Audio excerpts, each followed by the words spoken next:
you have the coordinates of C already, and can you give me your coordinates for C?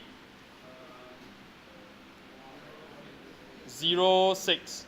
What about the coordinates for A? Negative? Negative 2, 0. So with this, you are expected to be able to find the length of AC, straight line. So AC equals to square root of 6 square plus 2 square.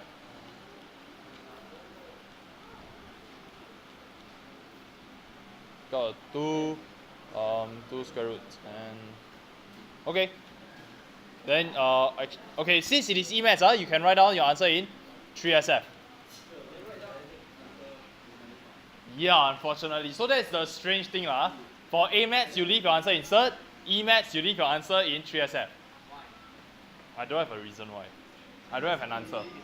Yeah, it's just like that. Everybody listen.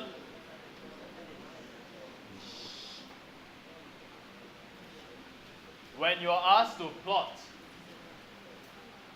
okay, in this case, where a table of values are given, you are expected to do on graph paper, not on foolscap. So those of you who have done it on foolscap, redo it.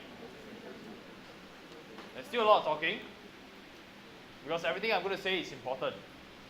When the scale is not given to you, whether it is your maths, A-maths, chemistry, physics, doesn't matter.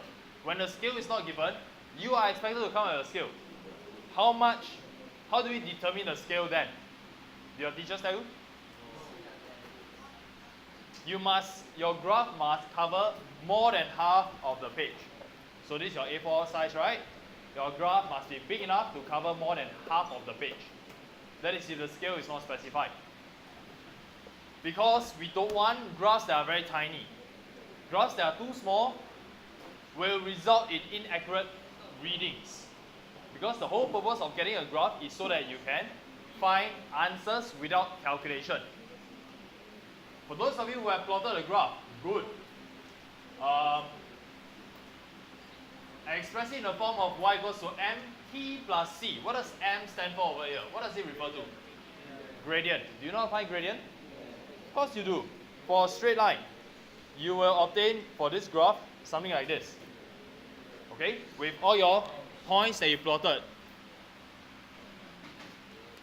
And this is the part that every single piece of work that is submitted to me is inadequate.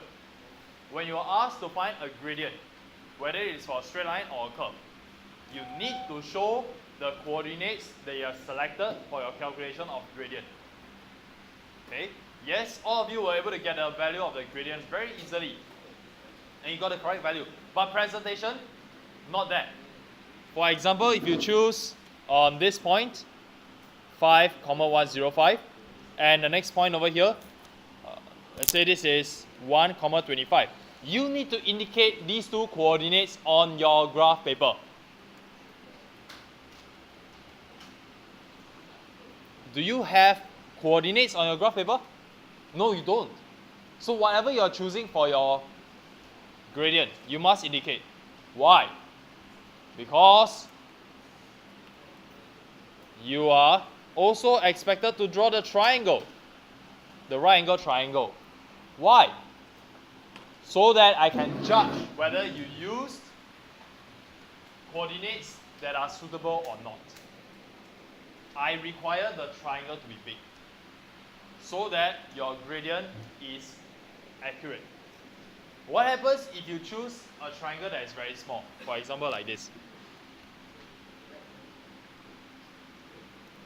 You choose this as your triangle. What is the rise? What is the run? Hard to tell because your pencil marking, your pencil, right, has a width 0.5 mm, I guess, for all of you. If your triangle is so small, then the room for error is large for your pencil. Therefore, we make the triangle big to minimize errors. And this is applicable for your physics and chemistry as well. Every time you need to plot a graph, I want the triangle to be big so that we are able to get a good an accurate value of the gradient. Next thing, whenever you are asked to find out the equation of a straight line from a graph that is given to you, you are not supposed to substitute in values to find the y-intercept. You realize that for all the work that I received, only one student did not give me the value of y equals mx plus c, right? Only one student gave me the value of c equals to 5 without calculation. Everybody else calculated. You're not supposed to calculate. You have a graph, you're supposed to read it. Read the value of the y-intercept. Why am I telling you not to calculate? Because in reality, graphs do not look like this. Graphs are not perfect. In reality, there's a lot of errors. Suppose you get coordinates like this. How to plot a straight line? Can plot straight line or not with these 4 crosses? Cannot.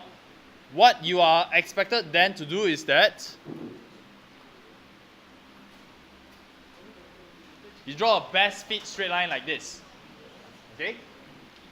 From here, you read off the y-intercept. In this case, it happens to be 0.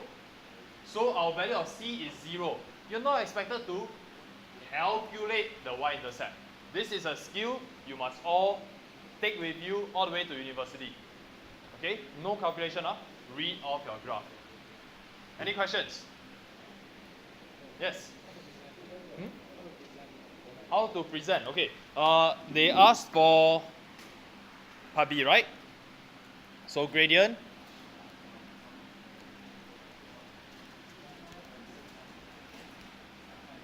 Gradient equals to something minus something over something minus something. So you get the answer. In this case, it is 20, am I right? Okay. Next, you read from the graph, oh, the y-intercept is 5. So you can straight write down already, y equals to 20x plus 5. Then on your graph paper, you indicate the value of 5. Because if I'm not wrong, all of you have, is it 20, 40, 60, 80, 100? Then indicate the y-intercept, which is 5. Indicate over there so I know where you got your 5 from. So this is the presentation. Can? And anyway, you didn't even do a graph paper. Next one, interpret the meanings of M and C in the relationship. So from your graph, it looks like this. M, no, this is not M. This is Y. This is our T. This being 5. And the gradient is, no, equation Y equals to 20T plus 5. So M, yeah, we all know M is the gradient. That one you don't need to tell us. So when I see answer, M is gradient. This one is what we call the rate of increase of what is this? What is this thing doing? Sheets of paper. Paper with respect to time. Okay? So based on this statement, it is the rate of increase of sheets. What is the value for M again? What's the value of M?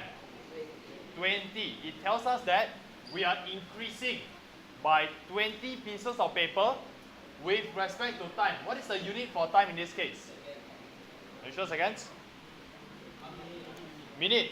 So this is one answer. An alternative answer that you can have is that, or number of papers